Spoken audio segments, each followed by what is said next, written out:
Alright now, what's the game plan, gentlemen? Obviously, we've got to go through these poems. What's the plan if things don't work out? Well, I suppose this will be our last run, huh? Yeah, I suppose we tried this enough times. I see. I think you're improving at writing in general, Vegeta.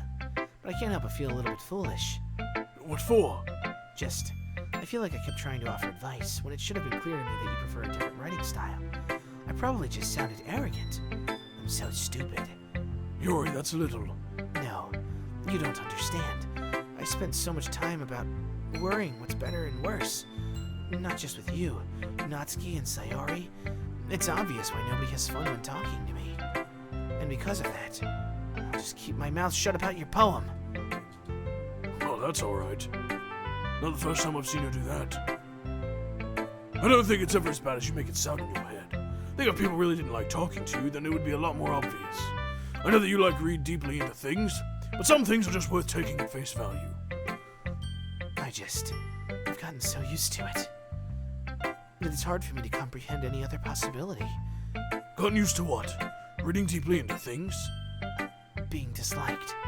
Yuri. What am I saying? I'm sorry. I never meant to bring this up. Yuri turns away from me. You should go. Huh? Please. Please don't look at me right now. I want to do some thinking. Are you sure? Yuri not. Alright.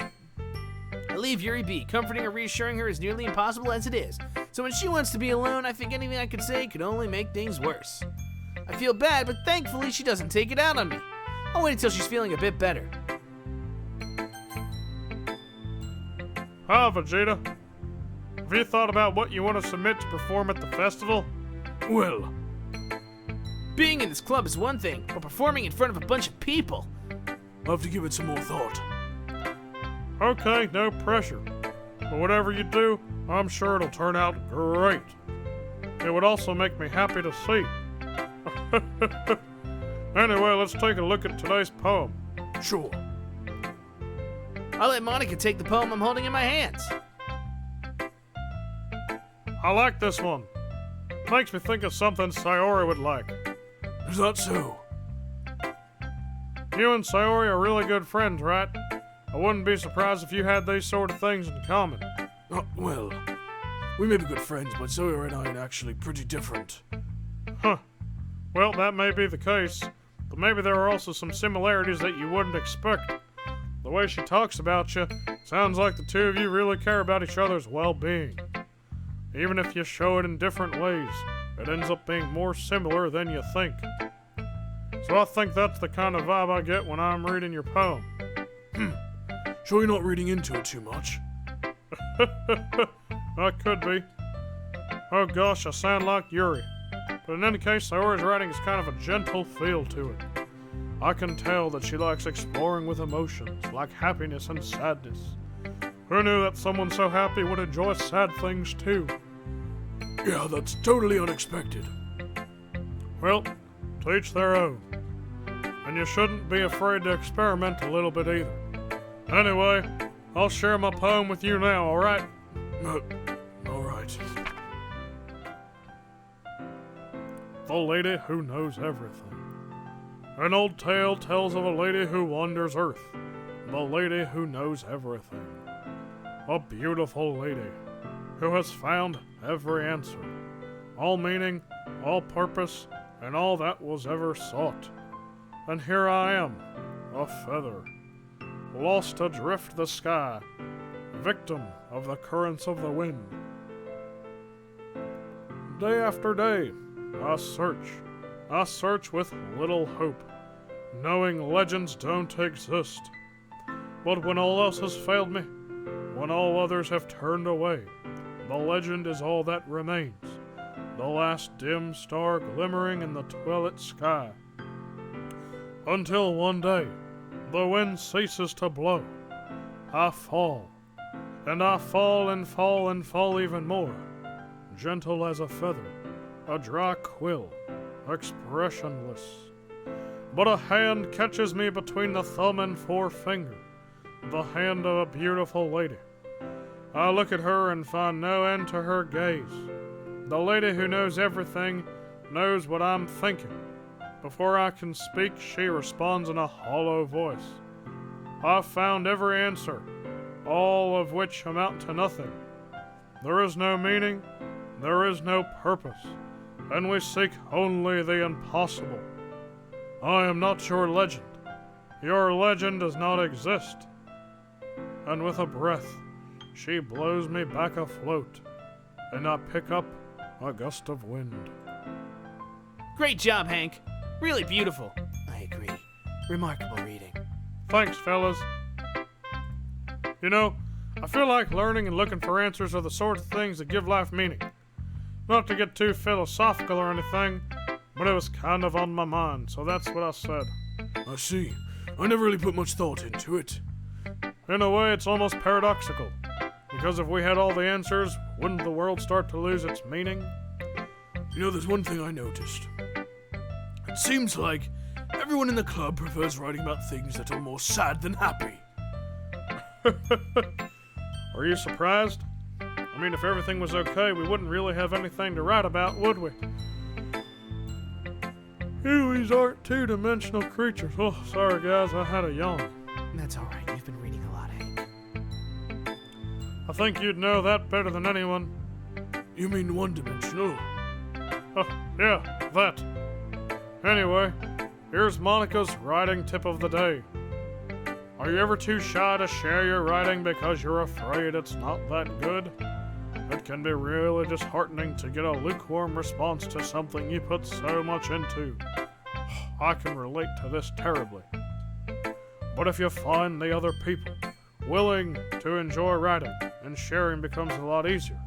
Instead of just telling you that your writing is good or okay or bad, they'll want to focus more on everything that went into it, and the things you can work on. It's much more encouraging that way, and it will make you want to continue improving. It's almost like having your own little literature club, don't you think? That's my advice for today. Thanks for listening. Okay, you three. We're all done sharing poems, right? Why don't we start figuring out... Hold on a second.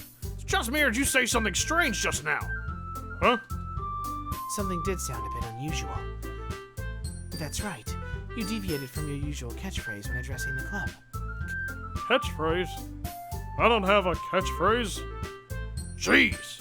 Why is the mood so weird today? Look, even Yuri isn't immune to it. Stagnating air is common foreshadowing that something terrible is about to happen. In your books, maybe. Look, the only thing different is that Sayori isn't here. It seems you're right. Huh. Sayori always helps lighten the mood a little bit, doesn't she? It's almost like everyone's balance is thrown off a little when she's not around. Where the heck did she run off to anyway? I thought she just went to pee. Natsuki, please show some decency. Oh, come on! She actually wasn't feeling too well when home early. Is that so? I hope she's alright. Seriously? Of all the times to not go home with her, you pick the time she's not feeling well. So much for you two being all lovey-dovey. No. First of all, stop misunderstanding my friendship with Sayori. And second, she's kind of been avoiding me today, so I didn't want to force it. That curious expression coming from Yuri of all people. Calm down, guys. I talked to her earlier and everything is fine. What did she say? Anyway, we need to figure out the rest of the festival preparations, so let's decide what everyone will be doing this weekend. I already know what I'm doing. That's right. Natsuki will be making cupcakes, but we might need a lot of them in different flavors. Can you handle all that by yourself? Challenge accepted. As for myself, I'm going to be printing and assembling all the poetry pamphlets. Sayori will be helping me design them. As for you, Yuri, you can, guys, can you help me come up with something for Yuri? I'm useless. No, that's not it at all. You're the most talented person here, you know. Now Natsuki's pouting too. Oh. Jeez, even I can tell now. I never gave Sayori enough credit, but I can tell things are even harder on you when she's not around. Oh, that may be the case. But if I can't also be a leader on my own, I won't grow as a person. So, Yuri, you have beautiful handwriting, you know? So you should just make some banners and decorations to help set the atmosphere. Atmosphere. About that, I love atmosphere. Yuri's expression suddenly changes as she stares at her desk in focus and starts nodding to herself. Your mind is already racing, I see. That's great. You'll be a wonderful help, Yuri. But anyway, that just leaves you, Vegeta. The one who is truly useless. Don't say that. In fact, both Natsuki and Yuri have some pretty heavy tasks to handle. You'll probably go a long way to give them one of a hand. You could always help me out as well. I'd be real appreciative of that. That's... Is Monica suggesting I spend the weekend with one of my club members? How on earth are they going to respond to a suggestion like that? I suppose I wouldn't mind a little bit of help. Well, even if you don't know how to bake, there's always some dirty work I could give it to you. Not like Monica's gonna give me a choice, and you shouldn't be sitting on your butt anyway. Natsuki tries to mumble a bunch of excuses like that. If I recall, Natsuki, you mentioned that you would like to handle the baking on your own. Vegeta may not like to be around if you only make him out to be a nuisance. So therefore, he may be more suited to assisting with the decorations. Hold on, I never said that. How hard could it be to make a few decorations anyway? Sounds more like you're just making excuses for Vegeta to... What are you saying? It will be extremely meticulous work. And baking isn't? Just what do you think? Guys, let's settle down for a moment. In the end, I think it's up to Vegeta to decide how he wants to contribute. That's a good choice there. Besides, he hasn't gotten the chance to spend any time with me yet, you know? I'm sure he's interested in... You literally just said... I'm surprised as well. Sorry. I was just saying, though. Jeez! Can we just settle this already? Yeah. Vegeta, you're okay with this, right? In the end, it's up to you. Oh, of course. Huh. Very well. In that case... Everyone looks straight at me.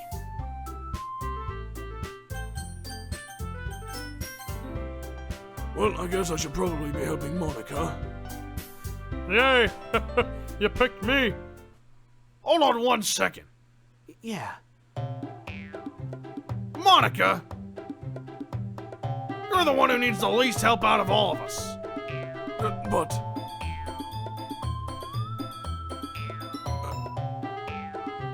I agree with Natsuki. Not only is your work already most suitable for one person, but you already have Sayori as well. But Vegeta was the one who... Oh, That doesn't matter. You were the one who scared him into picking you in the first place. You're the club president, Monica. You're supposed to make responsible decisions for the club. Monica, you shouldn't let any ulterior motives interfere with this decision. ulterior motives. What are you saying, Yuri? In fact, it sounds like you guys are the ones with ulterior motives. Excuse me? Otherwise, this wouldn't have made into such a big deal in the first place. Yep. That's completely false, Monica. Yeah. We have a lot of work to do, you know. We won't do as good of a job if you make us work alone. Oh, yep, maybe that's true. Think of the club, Monica. If we want our event to succeed, we need to appropriately distribute our resources. So you gonna do the right thing, President? Okay, I get it. It's technically most logical for Vegeta to help one of you two. I guess it's what we'll do. I mean, if it's going to be anyone, then I prefer helping Sayori. I mean, we're already neighbors and... But Monica said... Monica said that Sayori was helping her. Jeez. You really hate us that much? No. Sorry, I didn't mean for this to be difficult. What do we do now? I'm not quite sure what we're gonna do. really been pushed into a corner here. Well, last time we had this problem, we went with Yuri, so let's go with Natsuki. That's a reasonable choice. Alright, so 2 things we gotta make sure we don't do. 1, we'll talk about when we get there. Let's go with Natsuki. Well, baking sounds like it could be fun. You guys made it sound like a lot of work. So we could probably use 2 people. Don't worry. Baking is a ton of fun. You'll definitely agree. Huh? Just a minute ago you were saying that. Well, that's because... Never mind, okay? Well, anyway, you'll be fine by yourself, right, Yuri? Of course. I'm used to it after all. That's... good. Even though Yuri's being melodramatic, it's a little hard not to feel bad. That's everything, right? Anything else we need to talk about? Nope, I think that's it. You guys excited? Yes! Everything except the performance is gonna be awesome! I don't think that really counts. What about you, Vegeta? Me? I guess you could say I'm interested in seeing how it'll turn out. That's good enough for me. What about you, Yuri? Yuri? She's still sulking. Natsuki starts pouting too. It's not that big of a deal or anything. Well, it might not just be that. I think that Yuri might just be feeling a little underappreciated in general. Having to come up with something for her to do and then nobody offering to help. That doesn't mean... Natsuki glances back and forth between everyone with a worried expression. Look, Natsuki goes and puts her hands down on Yuri's shoulders. Yuri, you really are the most talented one here. And you're going to help make the event a lot more fun and welcoming.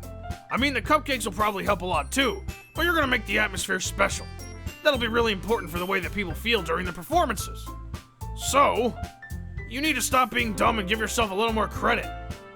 Natsuki releases her hands and turns around to face the other direction. You didn't really mean that, did you? Not really, but... Yuri isn't the only one surprised. Monica and I are also taken aback by Natsuki's words. Natsuki, of all people, to be saying such encouraging things. But I begin to understand. Natsuki was trying to sound like Sayori. Even if it didn't work perfectly, I could tell that she tried to say something Sayori would say at a time like this. Because Sayori always helps everyone smile and feel good about themselves. I'm sorry for being dumb. I'm going to do my best. And all of us are going to make it a really great event. Yeah. Yep. I hope to see everyone do their best. Well, with that, there's nothing more for today. So I guess it's time for us to head out. Okay, but I'm staying here a bit longer. I barely got to do any reading today, so, fair enough, there's nothing wrong with that. Everyone packs up their things. I start to follow Monica and Yuri out the door as they chat between each other. Where are you going? Huh? We still need to figure out our plans for this weekend. You literally would have gotten home and realized that you didn't even have a way to contact me. Oh, that's true. I've no idea how that slipped my mind. Jeez, good thing I stopped you. I'm giving you my number, okay? You better not make it weird or anything. Why would I do that? Huh. Natsuki gives me your number. Oh yeah, getting them digits. She just said not to make it weird. Okay. I'm coming over on Sunday. I'll bring all the ingredients. Wait, you're coming to my house? Well, yeah. What's wrong with that? I mean, I just figured that since I'm the one helping, I'd be going to your house. Yeah, right. Like I could have a guy over at my house. My dad would kill me. Really? It's kind of strict if you ask me. Yeah, how do you think I feel? I can't do anything when my dad is home. Anyway, I just need to complain for a second. We have each other's numbers now. That's all I needed from you. Guess I'll text you when I'm coming over. Alright, fine by me. Yeah. I'm really gonna show you why I love baking so much. So you better look forward to it. Oh? Didn't you say you were just going to give me the dirty work? Well, I was Just saying, man. It's not like I could act like in front of everyone that I was looking forward to this. Wait, really? Well, kind of. It's because I never got to bake with someone else before. That's all it is, so... Alright, I get it. Sorry for overreacting. Anyway, I'll be heading out now. See you on Sunday. Never mind.